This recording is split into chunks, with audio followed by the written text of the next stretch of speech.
Hey everyone, welcome back. Today is Saturday, July 18th, 2026. That means we are already on day 199 of the year. This year is flying by fast, and the weather is not slowing down one bit. We have a busy stretch ahead of us, the kind of week where you really want to keep this forecast bookmarked.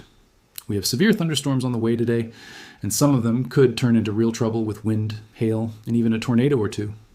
Out west, a monsoon is dumping heavy rain day after day, and that kind of rain can cause flash floods in a hurry. A nasty heat wave is also about to crank up across the middle of the country, the kind of heat that can turn dangerous if you're not careful.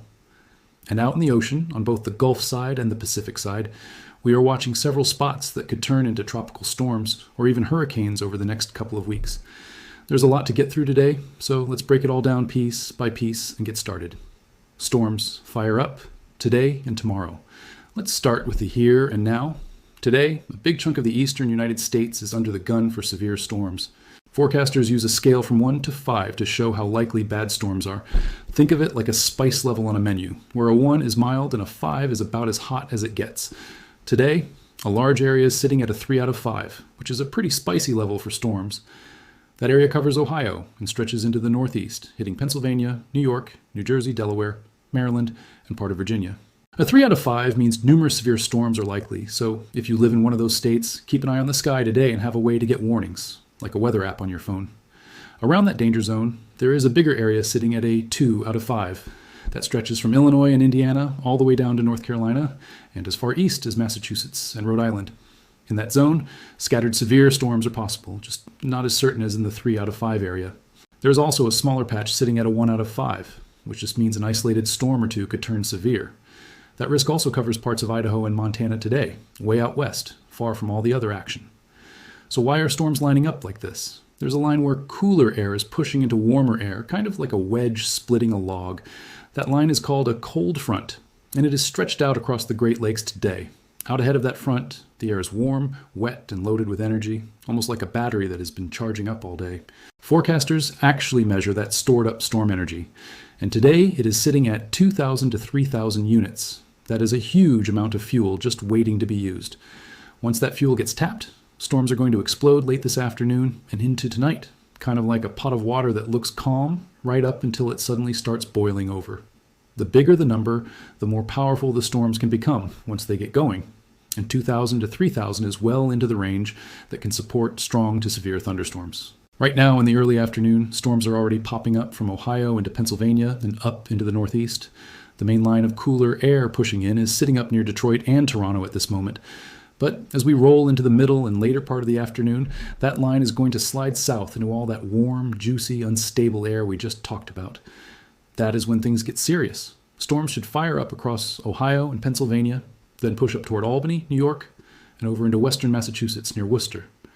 We could see a broken line of strong to severe thunderstorms form along that path, almost like a string of firecrackers going off one after another down a fuse. The biggest dangers will be damaging wind gusts and hail, but a few tornadoes cannot be ruled out, especially in Pennsylvania and over toward New Jersey. If you have outdoor plans in any of those areas this evening, it would be smart to have a backup plan ready in case a warning gets issued for your area. As the sun starts to set tonight, those storms should slowly drift south and start losing steam. That is completely normal. Storms usually calm down once the sun goes down, because they lose the heat that was powering them in the first place. Kind of like a campfire dying out once you stop feeding it wood.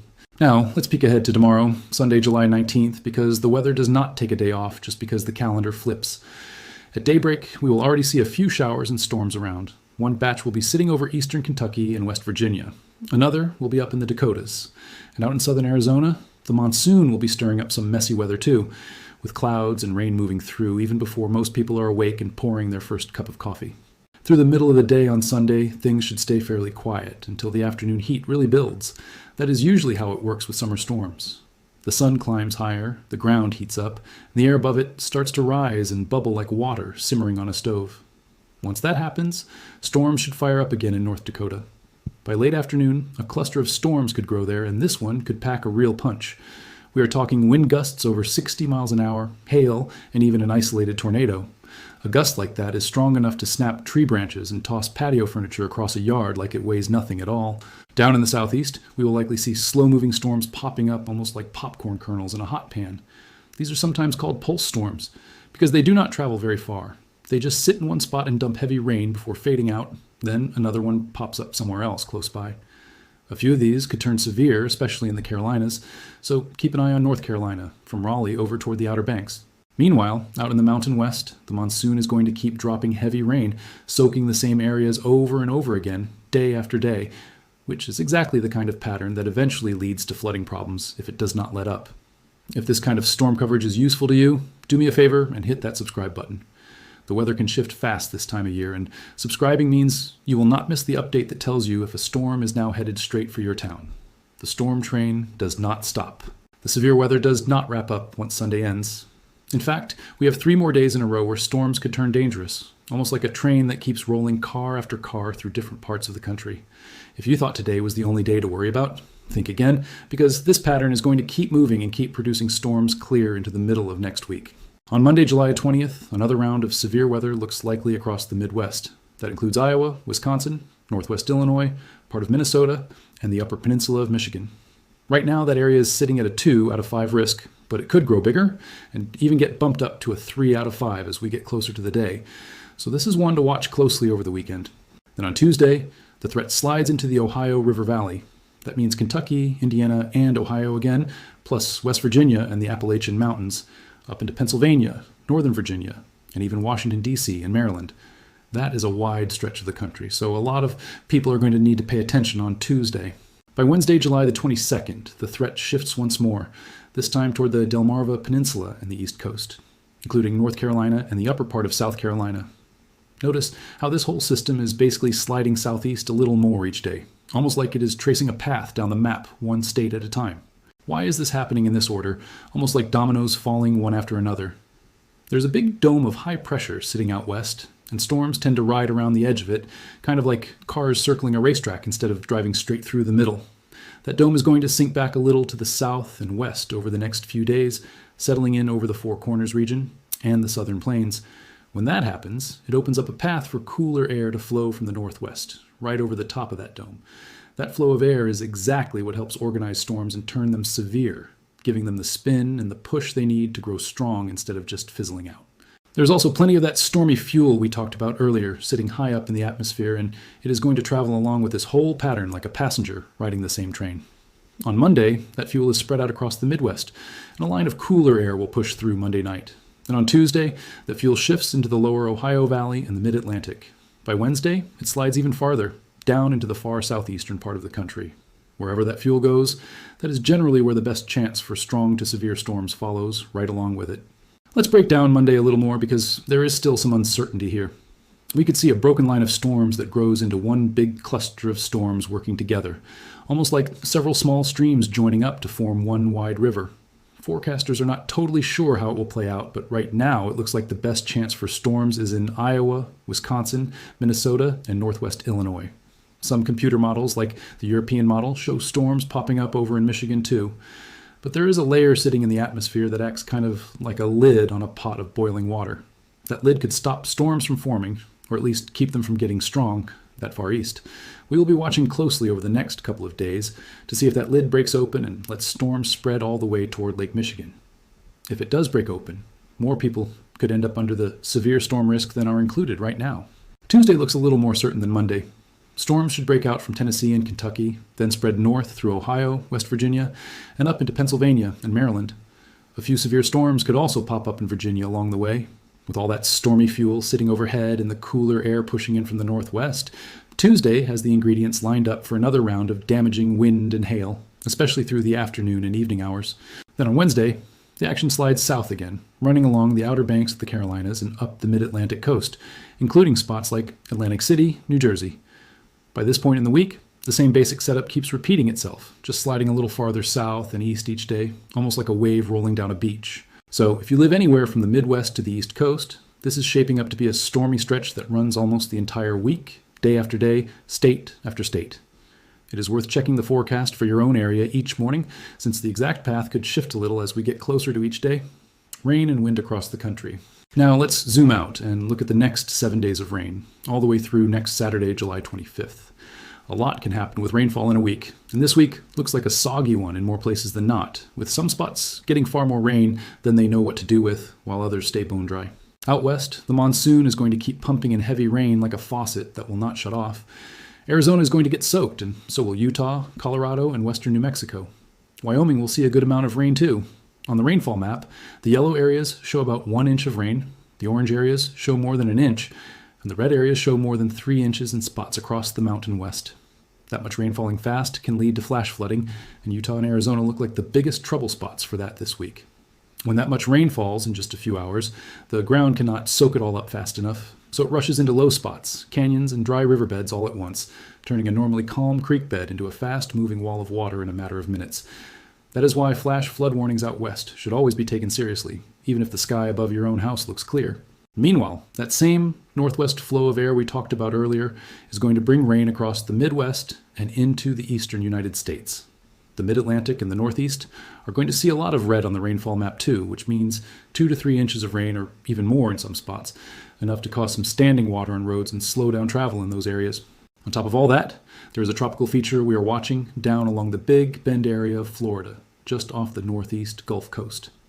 The system is going to be a problem for Florida and for the Gulf Coast, stretching as far west as New Orleans in the days ahead.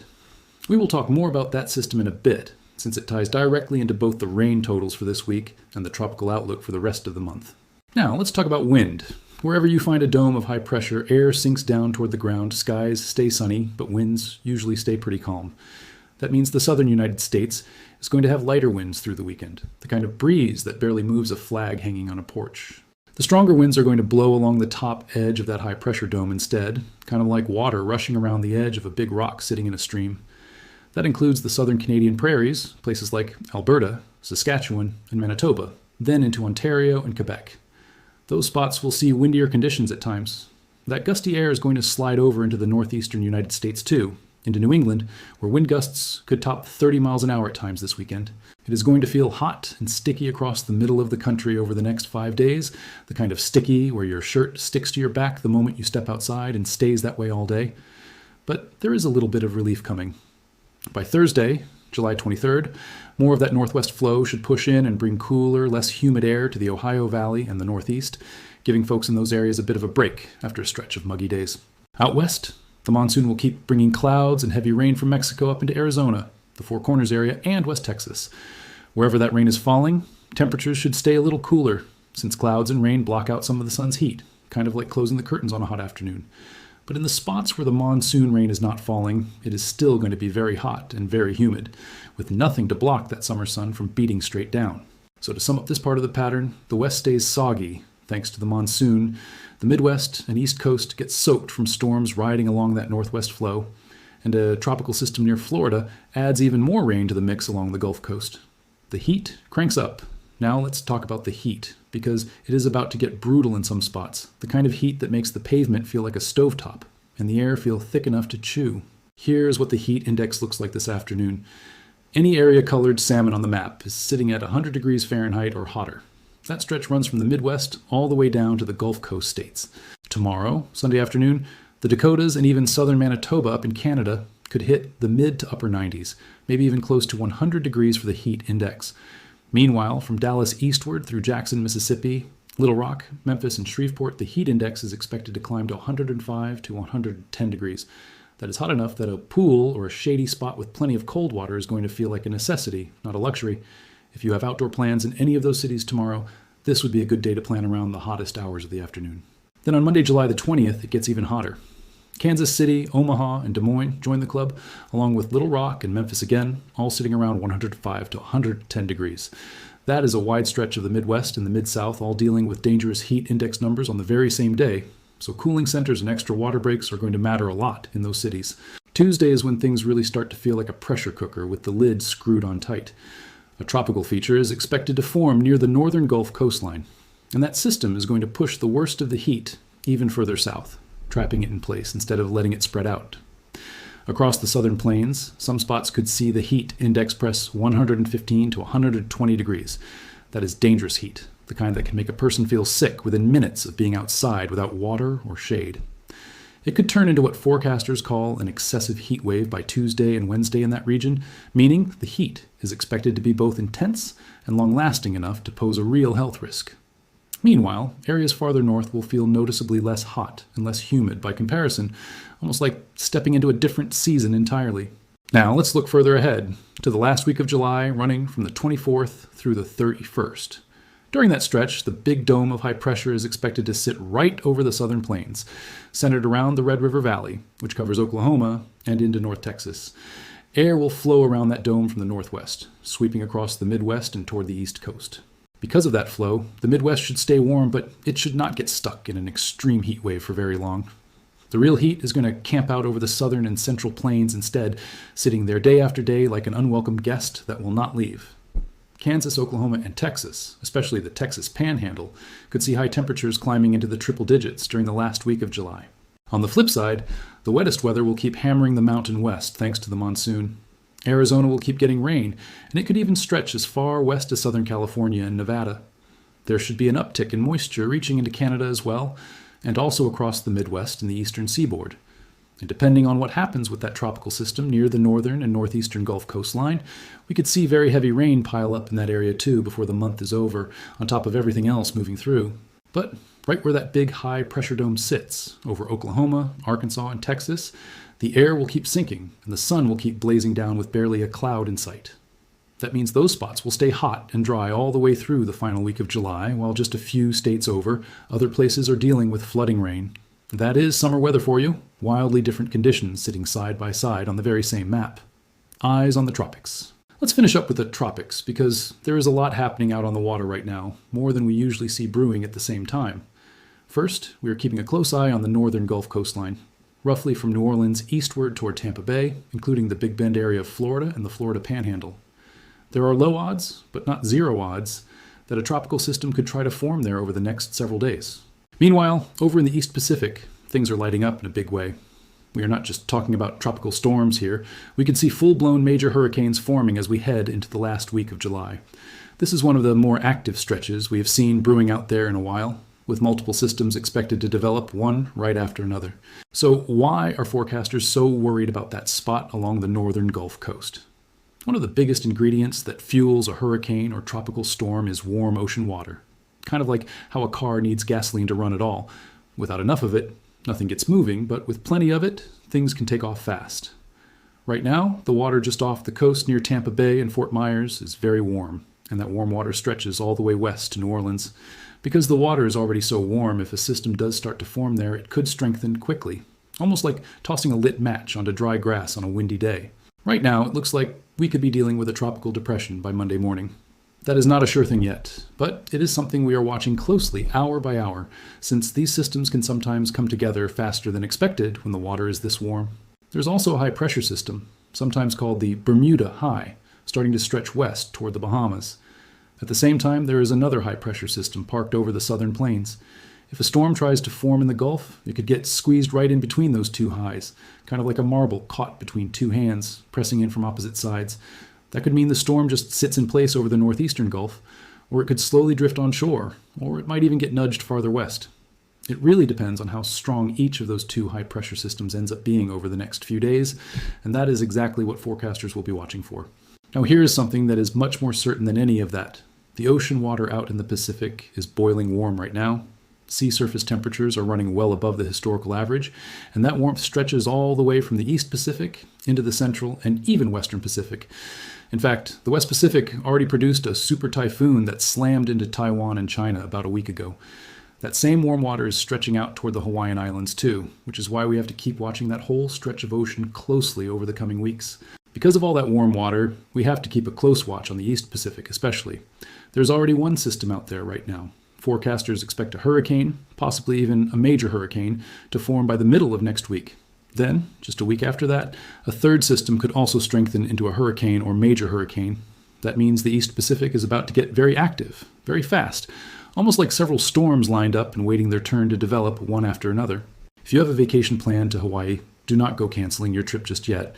But it is worth keeping in the back of your mind that a tropical system could form in late July, sometime after the 25th, and some of these systems could take a track toward the Hawaiian Islands. Even if a major hurricane stays a couple hundred miles away from the islands, it could still churn up bigger waves out in the ocean, since the wind and swell from a hurricane can reach out far beyond the storm itself. So if you are a surfer or a boater planning a trip out there, you may want to keep an eye on the forecast as that date gets closer, and be ready to adjust your plans if a storm does end up tracking closer than expected. We also have to keep watching the West Pacific on top of everything else. Areas like Japan, the Philippines, Taiwan, and China, basically all of Eastern Asia, could see more typhoon activity as we get into the final few days of July. So if you live in that part of the world, stay alert too, because this warm water pattern is stretching across almost the entire Pacific Ocean right now, from the east coast of Asia all the way over to the coast of Mexico and Central America. That is a huge stretch of ocean to have this much energy available for storms to use, and it is a big part of why forecasters are watching so many different spots at the same time this month. Wrapping it up. So that is the whole picture for this week. We have severe storms rolling through the east today, another round hitting the Midwest and East Coast Monday through Wednesday, flash flooding rain out west thanks to the monsoon, a heat wave that could push into the 115 to 120 degree range by Tuesday, and multiple tropical systems brewing in both the Gulf and the Pacific. It is a lot to keep track of, but that is exactly why we go through it step by step every time, so nothing catches you off guard. Thank you all so much for sticking with me through this whole update. Stay safe out there and stay cool if you are anywhere near that heat zone this week. Keep an umbrella handy if you are out west or near the Gulf, and keep some extra water in the fridge if you are anywhere in that stretch of dangerous heat. Which part of this forecast worries you the most? The severe storms, the heat wave, or the tropical systems brewing out in the Gulf and the Pacific? Let me know in the comments.